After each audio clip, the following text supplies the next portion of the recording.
F6 error ಏನಕ್ಕೆ ಬರುತ್ತೆ ಅಂತಂದರೆ, ಒಂದು ರಿಲೇ ವೆಲ್ಡಿಂಗು ಪ್ರಾಬ್ಲಮ್ ಆಗಿರುತ್ತೆ. ರಿಲೇ ವೆಲ್ಡಿಂಗು UPS ಅಲ್ಲಿ 6 ರಿಲೇಗಳು ಕೊಟ್ಟಿರ್ತಾನೆ.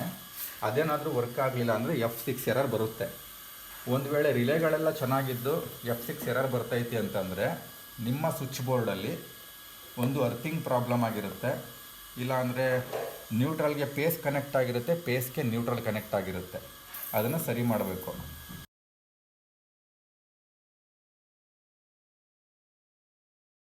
ಇದು ರೈಟ್ ಸೈಡ್ ಯಾವತ್ತು ಫೇಸ್ ಬರಬೇಕು. ಇಲ್ಲೇನು ಮಾಡೋನೆ, ನ್ಯೂಟ್ರಲ್ಲು ಬಲಗಡೆ ಕೊಟ್ಬಿಟ್ಟವನೆ, ಪೇಸು ರೆಡ್ ವೈರ್ನ ಎಡಗಡೆಗೆ ಬರೋಂಗೆ ಮಾಡೋನೆ. ಅರ್ಥ ಆಯ್ತಾ? ಅದನ್ನು ಇಂಟರ್ಚೇಂಜ್ ಮಾಡಬೇಕು ನಾವು. ಪೇಸ್ನ ನ್ಯೂಟ್ರಲ್ ಕೊಟ್ಟವನೆ, ನ್ಯೂಟ್ರಲ್ನ ಪೇಸಿಗೆ ಕೊಟ್ಟವನೆ. ಪೇಸ್ನ ನ್ಯೂಟ್ರಲ್ಗೆ, ನ್ಯೂಟ್ರಲ್ನ ಪೇಸಿಗೆ ಕೊಟ್ಟರು ಕರೆಂಟ್ ವರ್ಕ್ ಆಗುತ್ತೆ. ಬಟ್ ಬಲ್ಬ್ಗಳು ವರ್ಕ್ ಆಗುತ್ತೆ, ಕೆಲವೊಂದು ವಸ್ತುಗಳು ವರ್ಕ್ ಆಗುತ್ತೆ ಅಷ್ಟೇ. ಬಟ್ ಮದರ್ ಬೋರ್ಡ್ ಇರೋಂಥ ವಸ್ತುಗಳು, ಕಂಪ್ಯೂಟರ್ಸು, ಲ್ಯಾಪ್ಟಾಪ್ಸು ಮತ್ತು UPSಗಳು ವರ್ಕ್ ಆಗೋಲ್ಲ. ಯಾಕಂದರೆ ಅದು ಮದರ್ ಬೋರ್ಡು ಫೈಂಡ್ ಔಟ್ ಮಾಡುತ್ತೆ ಕನೆಕ್ಷನ್ ರಾಂಗ್ ಆಗಿದೆ ಅಂತ ಅಂದ್ಬಿಟ್ಟು. ಸೊ ನ್ಯೂಟ್ರಲ್ಗೆ ಪೇಸ್ಗೆ ನ್ಯೂಟ್ರಲ್ ಕೊಟ್ಟರು ಕೂಡ ವರ್ಕ್ ಆಗುತ್ತೆ. ಯಾವ ಸಂದರ್ಭದಲ್ಲಿ ಅಂದರೆ ಜಸ್ಟ್ ಬಲ್ಬ್ಗಳು ವರ್ಕ್ ಆಗುತ್ತೆ ಅಥವಾ ಕೆಲವೊಂದು ವಸ್ತುಗಳು ಮಾತ್ರ ವರ್ಕ್ ಆಗುತ್ತೆ. ಮತ್ತು ಫ್ರಿಜ್ಜು ಅದೆಲ್ಲ ವರ್ಕ್ ಆದ್ರೂ ಸ್ವಲ್ಪ ದಿನ ಬರುತ್ತೆ ಅಷ್ಟೇ, ನಿಮಗೆ ಅದು ಪ್ರಾಬ್ಲಮ್ ಆಗಿಬಿಡುತ್ತೆ. ಅದರಿಂದ ಅದನ್ನು ಸರಿ ಮಾಡ್ಕೊಳ್ಳಿ. ಪೇಸೇ ಕೊಡಬೇಕು, ನ್ಯೂಟ್ರಲ್ಲೇ ಕೊಡಬೇಕು. ನೋಡಿದ್ದು ಉಲ್ಟಾ ಕನೆಕ್ಷನ್ ಕೊಟ್ಟಿರೋದ್ರಿಂದ APC UPS ರಾಂಗ್ ಕನೆಕ್ಷನ್ ಅಂತ ಫೈಂಡ್ ಔಟ್ ಮಾಡ್ತಾಯಿದೆ. ಲೂಸ್ ಕನೆಕ್ಷನ್ಗಳಿರಬಾರ್ದು, ಟೈಟಾಗಿ ಅದನ್ನು ಫಿಟ್ ಮಾಡಬೇಕು. ಈಗ ಸ್ವಿಚ್ ಬೋರ್ಡ್ ಯಾವ ರೀತಿ ಇತ್ತು ಅದೇ ರೀತಿ ಫಿಟ್ ಮಾಡಿಬಿಡೋಣ. ಸರಿ ಮಾಡಿದ್ದೀವಿ. ಈ ಕನೆಕ್ಷನ್ ಕೊಟ್ಟು ನೋಡೋಣ F6 ಯಾರು ಬರುತ್ತೋ ಇಲ್ವೋ ಅಂತ.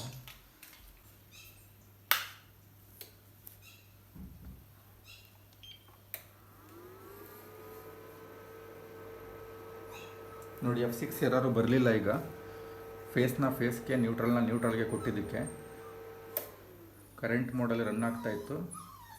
ಈಗ ಬ್ಯಾಟ್ರಿ ಮೋಡ್ಗೆ ಸ್ವಿಚ್ಚಿಂಗ್ ಆಗಿದೆ. ಈ ಬ್ಯಾಟ್ರಿ ಮೋಡ್ಗೆ ಸ್ವಿಚ್ಚಿಂಗ್ ಆಗಿ ಮತ್ತೆ ಲೈನ್ಗೆ ಬರುತ್ತೆ ವಾಪಸ್ಸು. 239 ವೋಲ್ಟೇಜ್ ಇದೆ ನೋಡಿ. ವಾಪಸ್ಸು ನಿಮಗೆ ಸ್ವಿಚ್ಚಿಂಗ್ ಆಯ್ತಿದ್ದು ಕರೆಂಟ್ಗೆ, ಆದರೂ ಕೂಡ F6 ಯಾರು ಬರಲಿಲ್ಲ.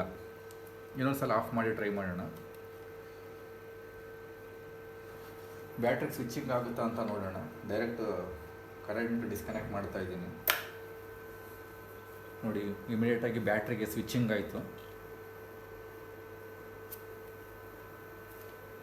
82 ಮಿನಿಟ್ಸ್ ಬ್ಯಾಕಪ್ ಬರ್ತಾ ಇದೆ. 215 ವೋಲ್ಟು ಬ್ಯಾಟ್ರಿಯಿಂದ ಸಪ್ಲೈ ಆಗ್ತಾ ಇದೆ. ಈಗ ಮತ್ತೆ ಕರೆಂಟ್ ಕನೆಕ್ಟ್ ಮಾಡ್ತೀನಿ, ಮತ್ತೆ ಎರರ್ ಬರುತ್ತಾ ಅಂತ ನೋಡೋಣ. ನೋಡಿ, ಎರರ್ ಬರಲಿಲ್ಲ. 239 ವೋಲ್ಟೇಜ್ ಇದೆ ಕರೆಂಟ್ದು, ಲೈನಲ್ಲಿ ರನ್ ಆಗ್ತಾ ಇದೆ.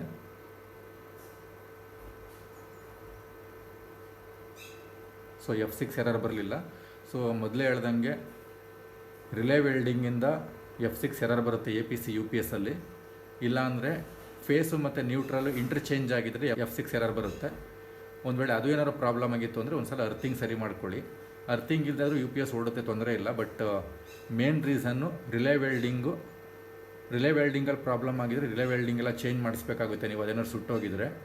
ಒಂದು ವೇಳೆ ರಿಲೇ ವೆಲ್ಡಿಂಗ್ ಚೆನ್ನಾಗಿದ್ದು ಕೂಡ ಬೇರೆ ಕಡೆ ಹಾಕಿದಾಗ ಎರರ್ ಬರ್ತಾ ಇಲ್ಲ, ಕೆಲವೊಂದು ಕಡೆ ಹಾಕಿದಾಗ ಮಾತ್ರ ಎರರ್ ಬರ್ತಾ ಇದೆ ಅಂತಂದರೆ ಸ್ವಿಚ್ ಬೋರ್ಡಲ್ಲಿ ಫೇಸು ಮತ್ತು ನ್ಯೂಟ್ರಲ್ ಇಂಟರ್ಚೇಂಜ್ ಆಗಿರುತ್ತೆ.